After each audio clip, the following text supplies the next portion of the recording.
যেমনই ফজরের নামাজের পর আপনি পড়লেন, কবর আল্লাহকে বলবেন, কবরের মুখ ফুটে যাবে। কবর আল্লাহকে বলবেন, মাবুদরি ওই কুসওয়াহা মহানপুরের আব্দুল্লাহ হালেমা জায়েদা, আল্লাহ আমার কাছ থেকে পানা চেয়েছি, আল্লাহ আমার শাস্তি থেকে আল্লাহ বাঁচতে চেয়েছে। এ রব্বুল আলামিন, আমি কবর, আল্লাহ আমি মাটির কবর ওই আব্দুর রহমানের জন্য, ওই খালেদা জায়েদার জন্য আমি সুপারিশ করছি।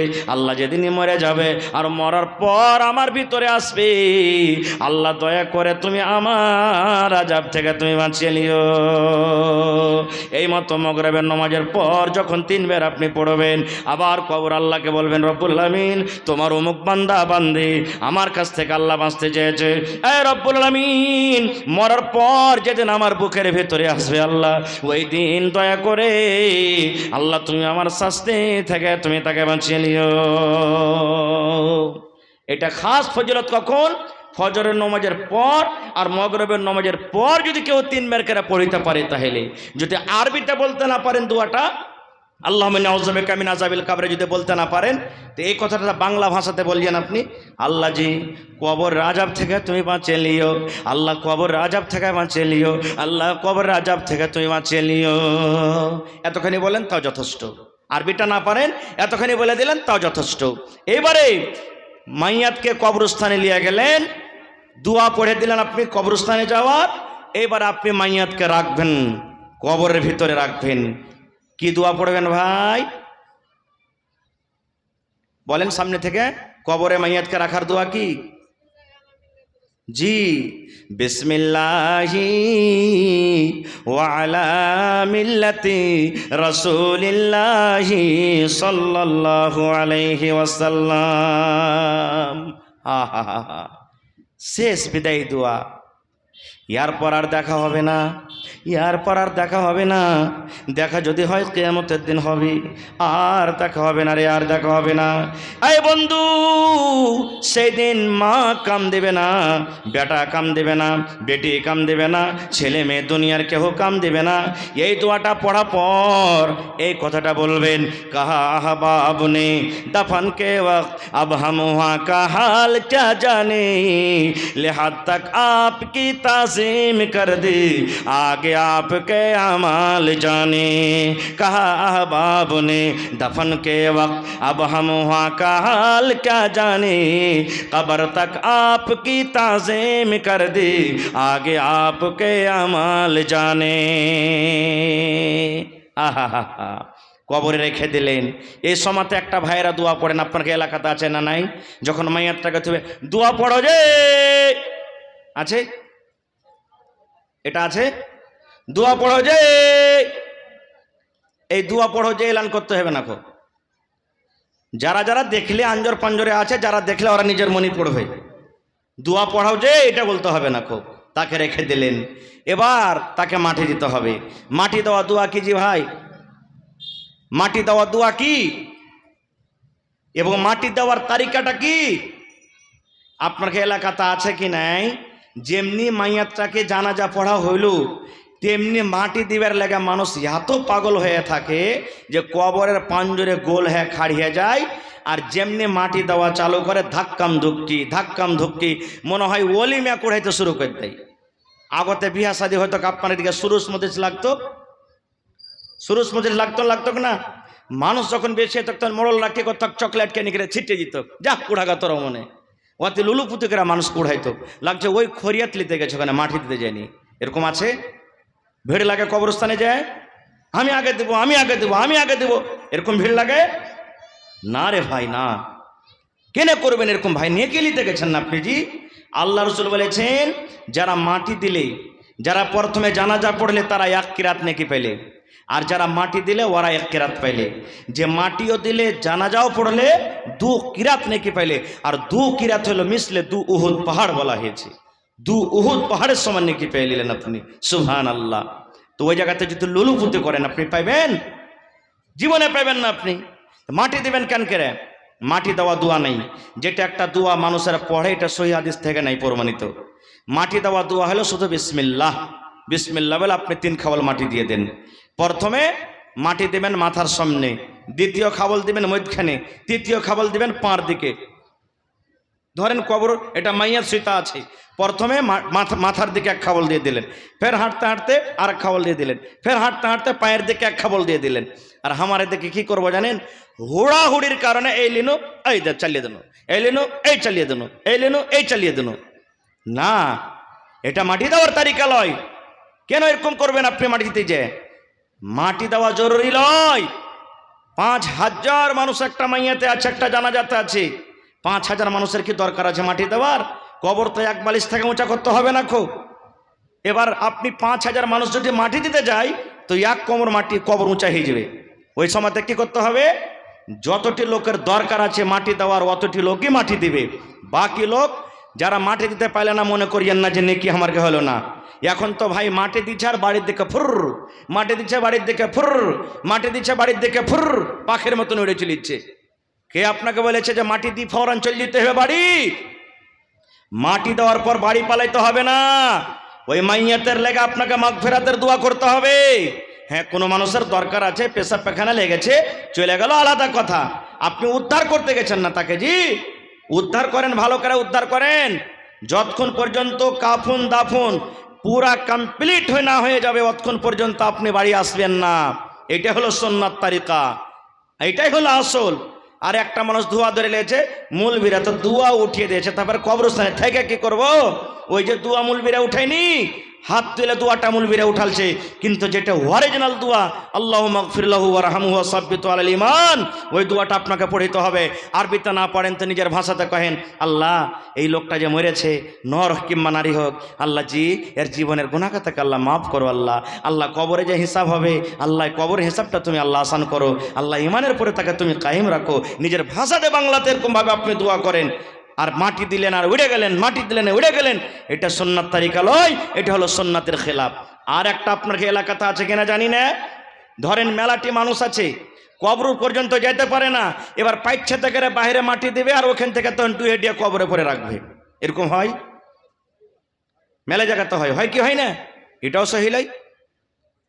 মাটি পাইচ্ছা দিতে হবে না, কবরের উপরে দিতে হবে, এটাও গলত তারিকা, এটাও আমাদেরকে করতে হবে না। খুব ভাই আমার, এই সমস্ত জিনিস আমাদেরকে বুঝতে হবে, শিখতে হবে। কখন শিখবো রে ভাই? এগুলো তো আমাকে শেখার টাইমই নেই, শেখার সময়ই নেই, দুনিয়াদারিতে আমরা আগে আছি। আজ বলেন আপনার বেটা ইঞ্জিনিয়ার হবে, আপনার বেটা ডাক্তার হবে, আপনার বেটা মাস্টার হবে, আপনার বেটা মৌলানা হবে, আপনার বেটা অমুক পাইলট হবে, টিউশনের দরকার আছে না নেই? হানা বলেন, টিউশনের দরকার আছে না নেই? একটু মুখ খুলে কথা বলেন, টিউশনের দরকার আছে না নেই? বিনা টিউশনে আপনার বেটা কামিয়াব হইতে পারে না। কিন্তু মুসলমান রে, এই জীবনটা যখন শেষ হয়ে যাবে রে ভাই, জীবনটা 60 বছর 70 বছর জীবনটা যখন শেষ হয়ে যাবে, আমাদের নতুনভাবে একটা কবরে জীবন যে শুরু হবে।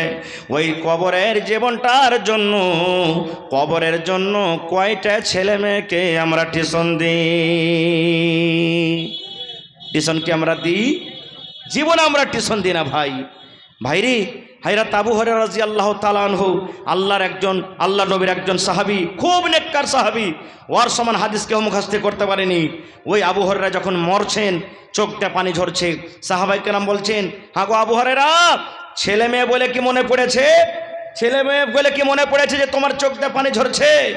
হায়রাত আবু হুরায়রা রাদিয়াল্লাহু তাআলা আনহু বললেন, ও আল্লাহ নবীর সাহাবীরা, আমি মরে যাব, আমার মত হয়ে যাবে রে, আমার মত বলে কোনো ডর নাই, মত বলে কোনো ভয় নাই, ছেলে মেয়ে বলে আমার মনে আসেনি, এই জন্য আমি কান্নি রে ভাই।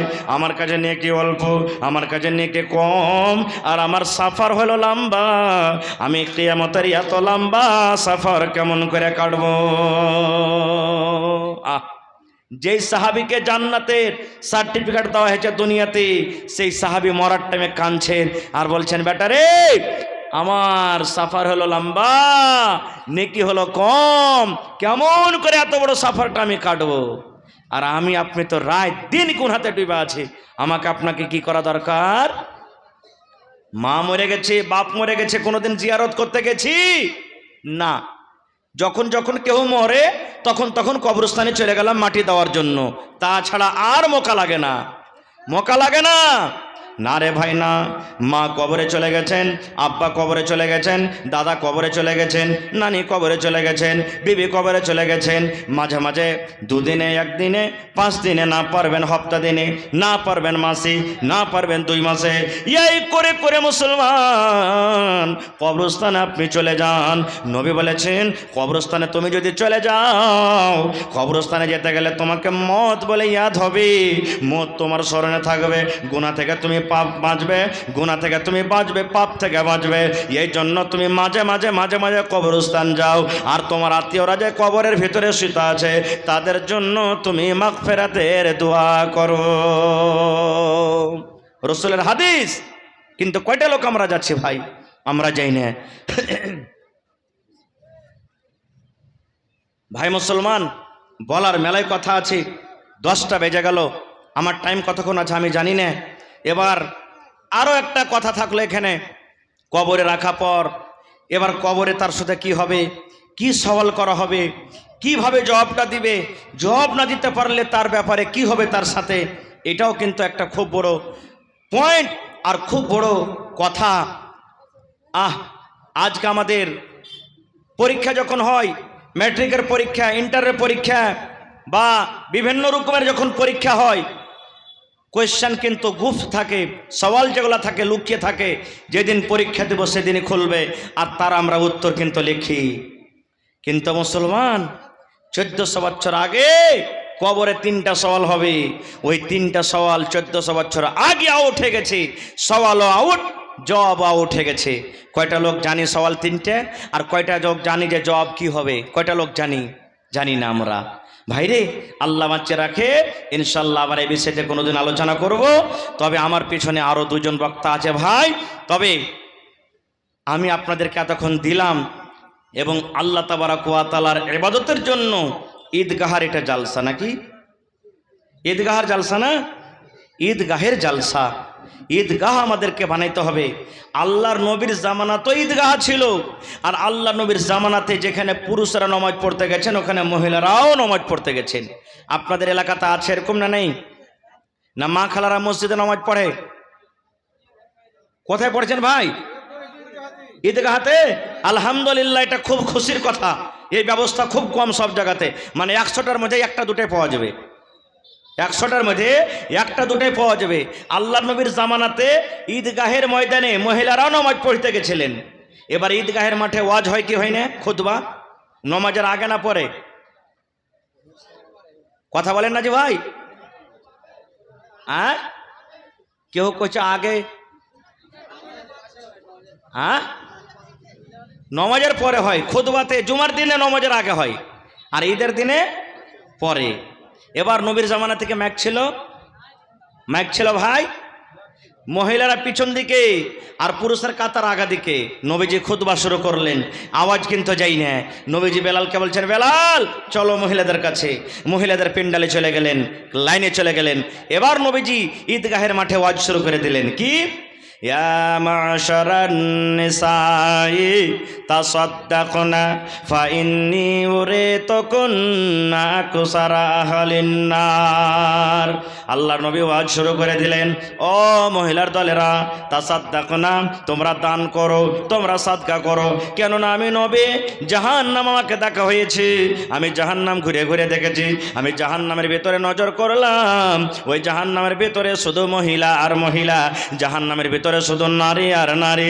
এই জন্য মহিলারে তোমরা দান করো, সাদকা করো। দান সাদকা করতে গেলে আল্লাহ রাব্বুল আমিন তোমাদেরকে জাহান্নামের আগুন থেকে বাঁচিয়ে নেবেন। এই কথাটা যখন বলা, মহিলাদের মধ্যে একজন মহিলা প্রশ্ন করে দিলেন, ওয়াবে মা ইয়া রাসূলুল্লাহ, আল্লাহর নবী গো, মহিলারা কোন এমন গুনাহ করে, কোন এমন পাপ করে যে পাপের কারণে জাহান্নামের আগুনে দেখেছেন? নবী বললেন, মহিলারে, তোমাদের দ্বারাতে মাত্র 2টা গুনাহ হয়ে যায়, পাপ হয়ে যায়। সে পাপের কারণে আমি তোমাদেরকে জাহান্নামের আগুনে দেখলাম। 1 নম্বর গুনাহ হলো তুকসুরুনাল্লাহ আনা, তোমরা বেশি বেশি করে লান তান করো। আর 2 নম্বর গুনাহ হলো তাকফুরনালাসে, নিজের স্বামীর মালের তোরা নাশুকরি করো।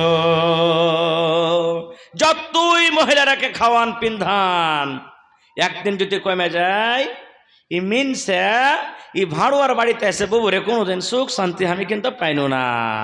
না শুকরি করেই বসবে। এই কারণে রসুল বলছেন তোমাদেরকে জাহান্নামের আগুনে দেখলাম। মহিলা দান করো। জালসা শুনতে যায় মানুষ, টাকা নিয়ে যায়। ঈদগাহের ময়দানে নবী বলছেন দান করো। কি দান করবে?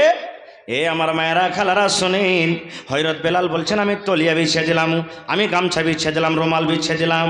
ওরে সুবহানাল্লাহ, মহিলারা দান করতে লাগলো।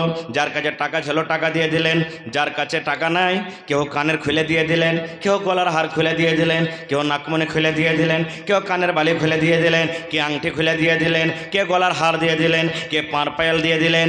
যার কাছে যা গয়নাগাঠি ছিল খুলে খুলে খুলে আল্লাহর নবীর সামনে দান করে দিলেন।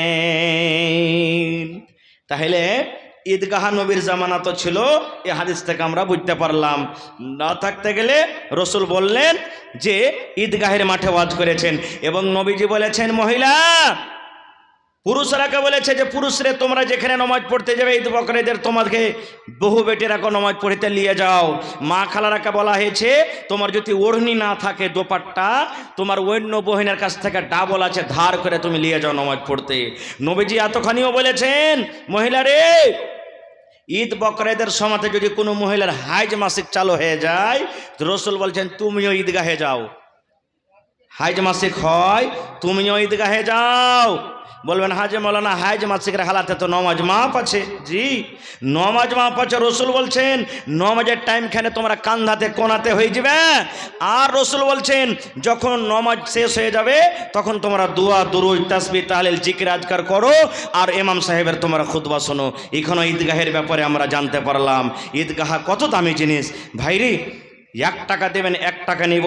দেখি গত বছরকার মতন আমার ভাই, নানা, দাদা কেউ এমন আছেন ঈদগাহের জন্য 1 কাঠা কিংবা 1 ডিসমিল জমিন দান করতে পারবেন? দেখি কোন আল্লাহর বান্দা আছেন। এই কুশওয়াহা নাকি কুশাহা মোহনপুরে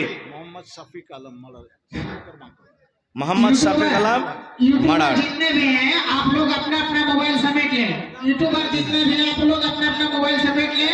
अभी कलेक्शन वाले का वक्त हो गया है, कलेक्शन करना है, आप लोग समेट लें।